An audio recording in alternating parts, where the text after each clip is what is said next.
Charitable trust Palus आयोजित मोफत सर्वधर्मीय सामुदायिक विवाह सोहळा। या सोहळ्यामध्ये सर्व जाती धर्मातील मुला मुलींचे लग्न कार्य पूर्णपणे मोफत केले जाते। विवाह मुहूर्त बुधवारी दिनांक 13 मे 2026 रोजी दुपारी 1:15 विवाह स्थळ Shivparvati multipurpose hall, Tasgaon, Karad road, Palus, Sandgewadi. नाव नोंदणीसाठी पत्ता Sonai charitable trust, Amlapur road, Palus. अधिक माहितीसाठी स्क्रीनवरील दिलेल्या नंबरवर संपर्क करा। मार्गदर्शक संस्थापक पलूस नगर परिषदेचे गटनेते श्री गणपतराव पुदाले अप्पा, सोनाई चॅरिटेबल ट्रस्ट, पलूस।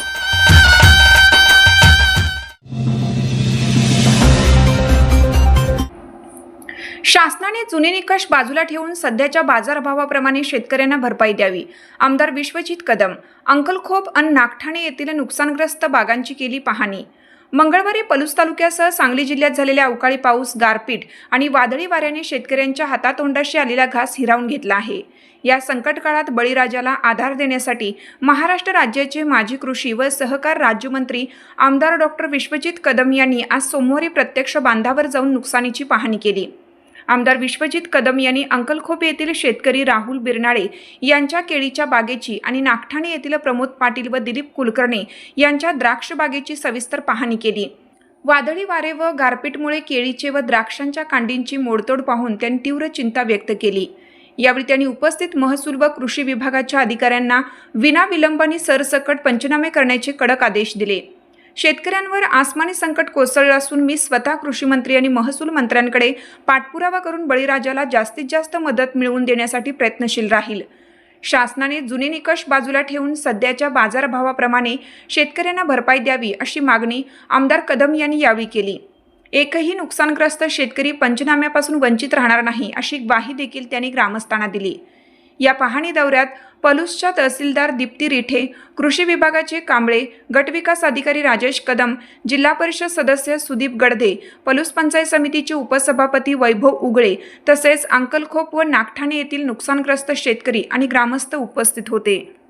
गेल्या काही दिवसांपूर्वी जो संपूर्ण पलूस तालुक्यात आणि सांगली जिल्ह्यात जे गारपीट झाली, त्या गारपिटीमुळे सांगली जिल्ह्यातील आणि विशेष करून पलूस तालुक्यातील अनेक गावातील शेतकऱ्यांच्या फळबागा असतील, द्राक्षाच्या बागा असतील याचं नुकसान झालेलं आहे आणि त्याची पाहणी करता आज शासकीय सर्व तहसीलदार, PDO, कृषी खात्याचे अधिकारी आणि आम्ही सगळेजण इथं आहोत।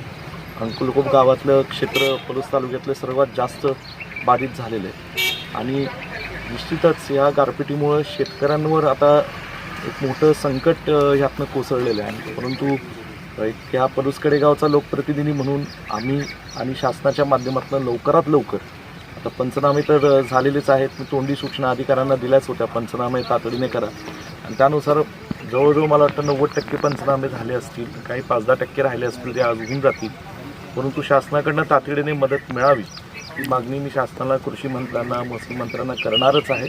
त्याच्या व्यतिरिक्त जुने निकष न ठेवता सध्याच्या बाजारभावाप्रमाणे जे काही शेतकऱ्यांचं या फळबागा लागवडीकरता जे काही रक्कम जाते त्याचा एक व्यवस्थित हे करून मोजमापन करून त्यातनं मार्ग काढला पाहिजे आणि योग्य दर शेतकऱ्यांना चांगल्या पद्धतीने ह्यातनं आज मदत झाली पाहिजे।